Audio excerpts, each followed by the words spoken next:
الورك لايف بالانس ما ممكن كنت لسه نتكلم هو فيه. ده اه التوازن ما بين الشغل وحياتك. حياتك دي اللي هي حياتك الصحية والنفسية ومراتك واصحابك والخروج والقهوة وات ايفر بقى، هم. فاهم، والرياضة والجيم اظن انت احنا كلنا عارفين ان انت ضد التوازن ما بين لا انا مش ضده. لا انت ضده. لا لا لا، هطلع لك. انا بقول انه مستحيل.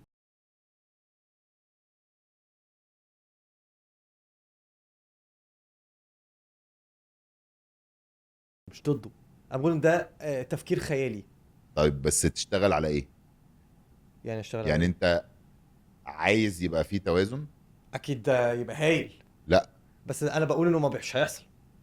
طب ولو ينفع يحصل، هتقلل من ينفع تقلل من ساعات العمل ويبقى عندك توازن. بس انا بالنسبه لي هي حسب انت عايز توصل ايه، الهدف اللي انت عايز توصل له. لو انت الهدف اللي انت عايز توصل له حتى لو هو هدف مش كبير، بس هو هدف محتاج شغل كتير جدا عشان توصل له من النقطه اللي انت فيها.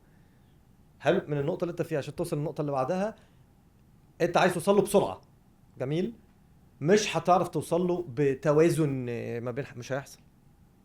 تعالوا ناخد كل الناس اللي احنا ممكن نعرفها. تفتكر مثلا جيف بيزوس كان عنده ورك لايف بالانس مثلا؟ تفتكر ايلون ماسك مثلا عنده ورك لايف بالانس؟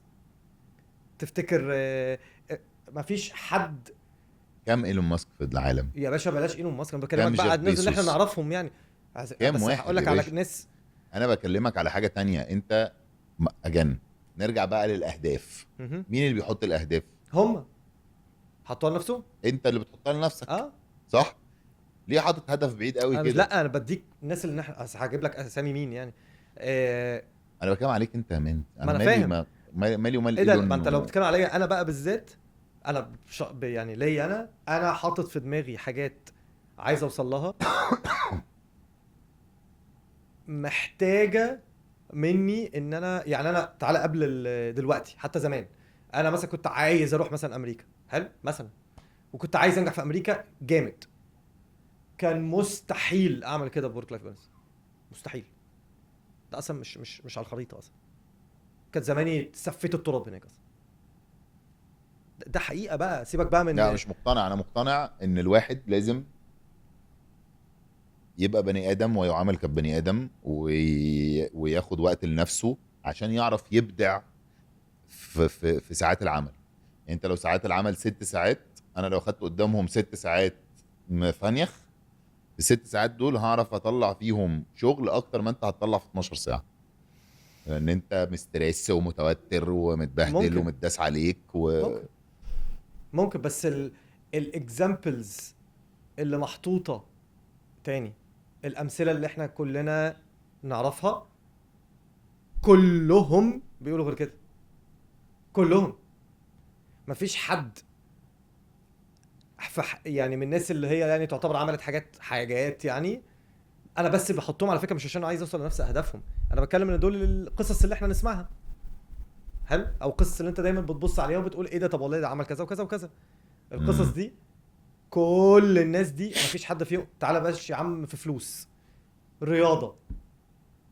محمد صلاح، تفتكر محمد صلاح عنده ورك لايف بالانس يعني؟ ايه ده؟ محمد صلاح بيسافر مره في السنه، بياخد اجازه اسبوع في السنه. انت بتهزر؟ ورك لايف بالانس ايه؟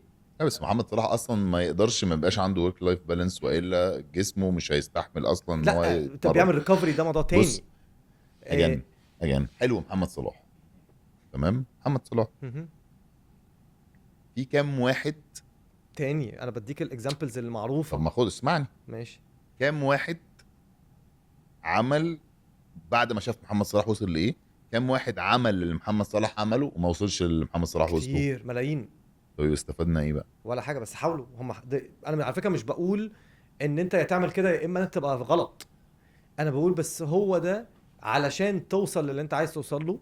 لو هو الحاجه اللي انت عايز توصل لها حاجه كبيره او حاجه مهمه قوي بالنسبه لك، او نقطه بعيده من النقطه اللي انت فيها، ممكن النقطه البعيده دي على فكره ما تبقاش ان انت محمد صلاح، ممكن تكون انت كنت في موقف ضعيف جدا. انت مثلا كنت يا باشا حياتك كانت متدمره، وانت عايز توصل ان انت النقطه اللي بعدها ان انت تبقى حياتك عادي. عشان توصل لمرحله العادي كانت محتاجه شغل كتير جدا. هل عايز تعمل الشغل ده وتوصل للنقطه دي في 5 سنين ولا عايز توصلها في 20؟ هو ده السؤال. هي بالسهوله دي انت عايز توصل امتى؟ او مش وتاني، النجاح مش لازم يبقى مادي. انا مش بتكلم ان هو عشان عايز تعمل فلوس، انا بتكلم ان انت عايز توصل للحته اللي انت شايفها.